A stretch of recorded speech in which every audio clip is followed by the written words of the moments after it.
今天的视频，我带大家远离城市的喧嚣，驾车欣赏基督城到蒂卡波湖静谧的田园风光，到新西兰南岛最美的徒步路线之一胡克谷徒步，然后去看蓝湖、塔斯曼冰川和塔斯曼河，当然还有每期都不会缺少的美食分享。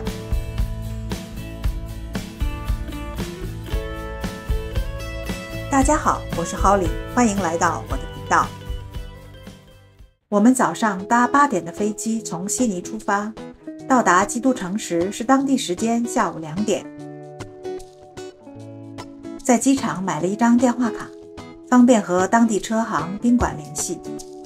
租车公司在机场都有柜台。这是我们预定的租车公司，取车很方便。是一辆油电混动车，车很新，刚跑了1000多公里，油已经加满，我们很满意。左边的地图标注了我们计划好的12天行程，从基督城到蒂卡波湖，然后到皇后镇，再到瓦纳卡，接着到福克斯冰川和格雷茅斯尤西海岸，最后回到基督城。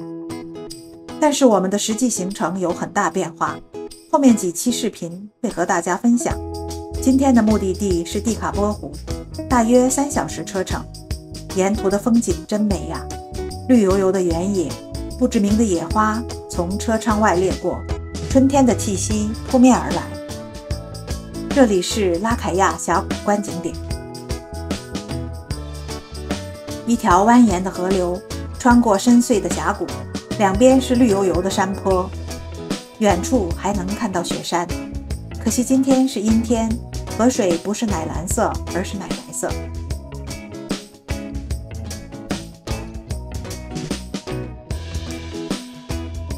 这一大群牛太壮观了，忍不住停车拍照。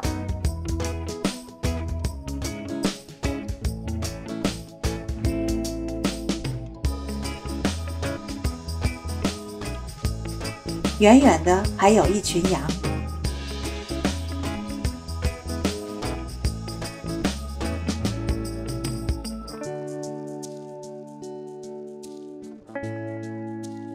这条路也太美了吧！正是傍晚时分，夕阳在我们的前方，感觉一路开进了夕阳里。路旁的小镇沐浴在余晖中，山坡也被夕阳点亮。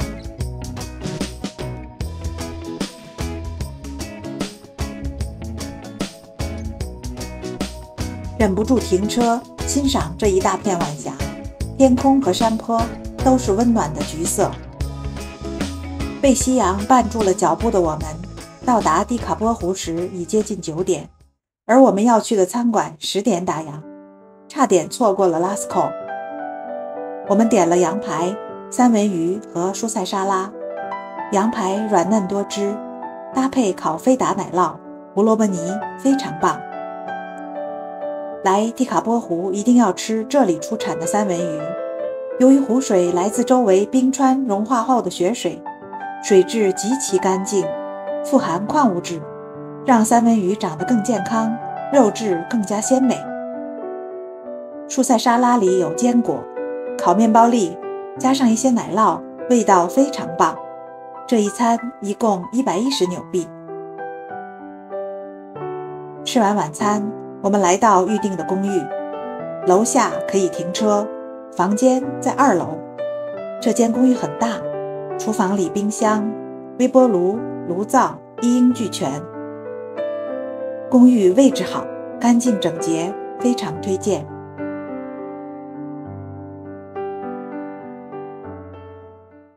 早上站在阳台上就可以看到蒂卡波湖。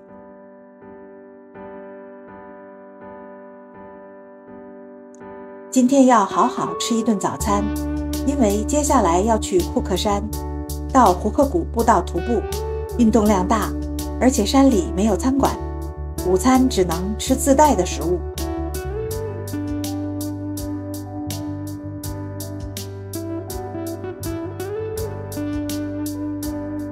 我点的传统早餐有烤面包、烤香肠、培根、炒蛋、土豆饼和烤西红柿，最喜欢培根和烤西红柿。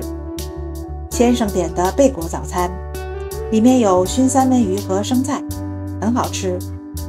这一餐加上咖啡，一共52纽币。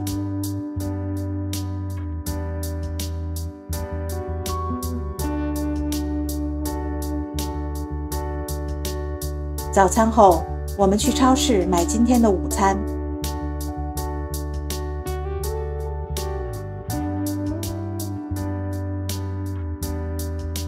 三明治、鸡蛋、卷饼、面包，再买一箱矿泉水放在车上。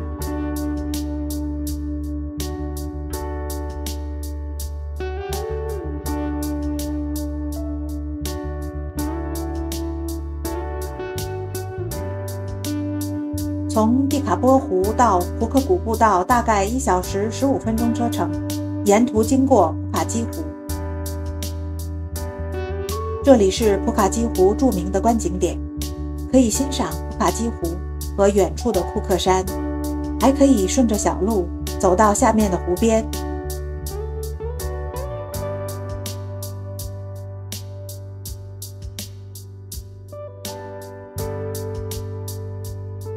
湖水非常清澈，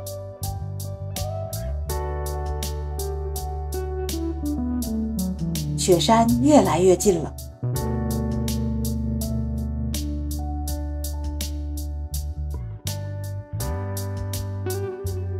胡克谷到了，很大的停车场被群山包围。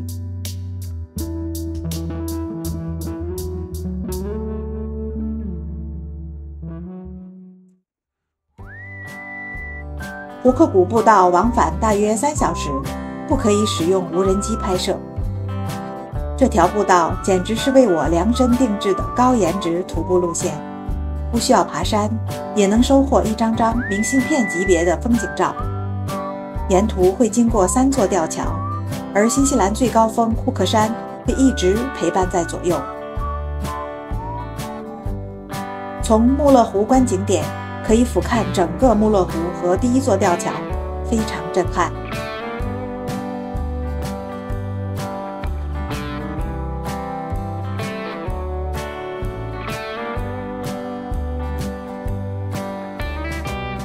第1座吊桥背景是雪山和蓝天，是进入胡克谷的第1扇门。桥上风很大，河水湍急，我们来听听它发出的声音。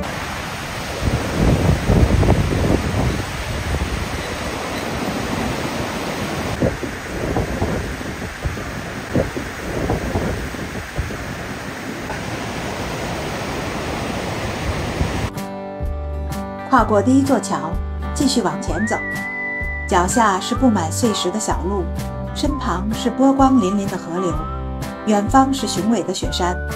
胡克谷步道每一个转角都有惊喜。第2座吊桥到了，相比第1座，这里风更强，桥不停地摇晃，非常刺激。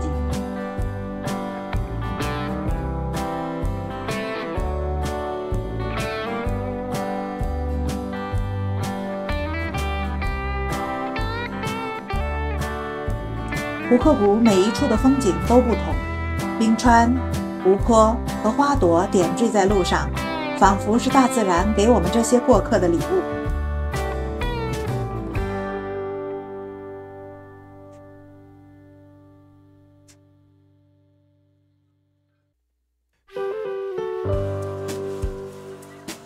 好喜欢这条铺在黄色草地上的小径，蜿蜒曲折，一下子让这片草地活了起来。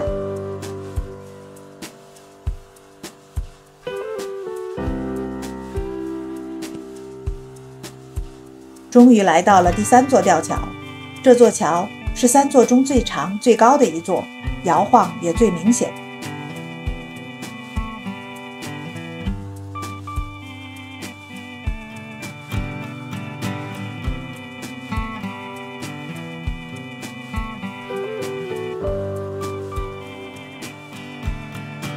这是一个小湖，水质清澈，静静地映衬着周围的雪山和天空。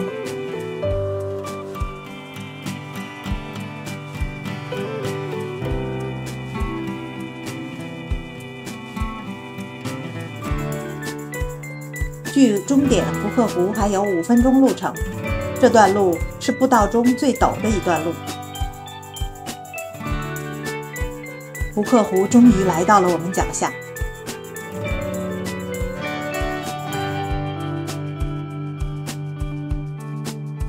冰川碎片漂浮在湖面上，互不相识的人们主动为他人拍照，大家都被大自然的力量吸引、震撼。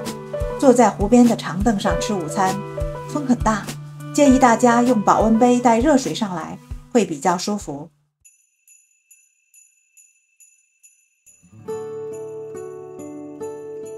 离开胡克谷步道后，我们到新西兰最大的冰川塔斯曼冰川观景点，离胡克谷步道 8.7 公里。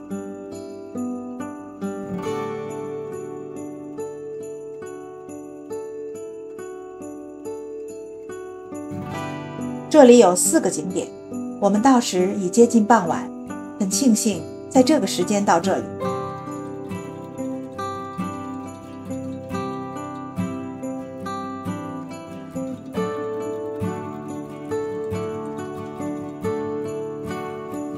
第一个景点是蓝湖，被誉为地球上最清澈的湖泊之一。安静地站在湖边，真的会觉得时间停下来了。整个世界只有你和这片绿色的湖水。从高处俯瞰蓝湖，就像一块绿色的宝石镶嵌在山谷中。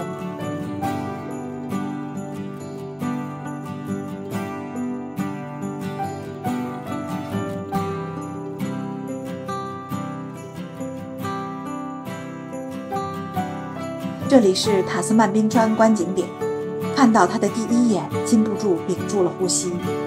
塔斯曼湖蓝得太可爱了，夕阳点亮了周围的雪山，无比震撼。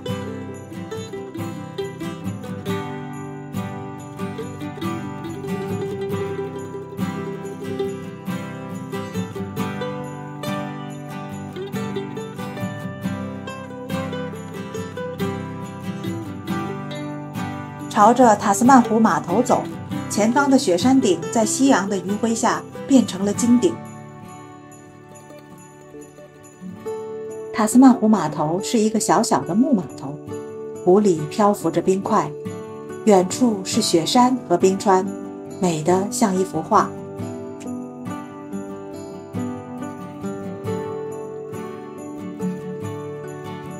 最后，我们来到塔斯曼河。湖水从河口流出后，形成蜿蜒的河流，河水是漂亮的奶蓝色。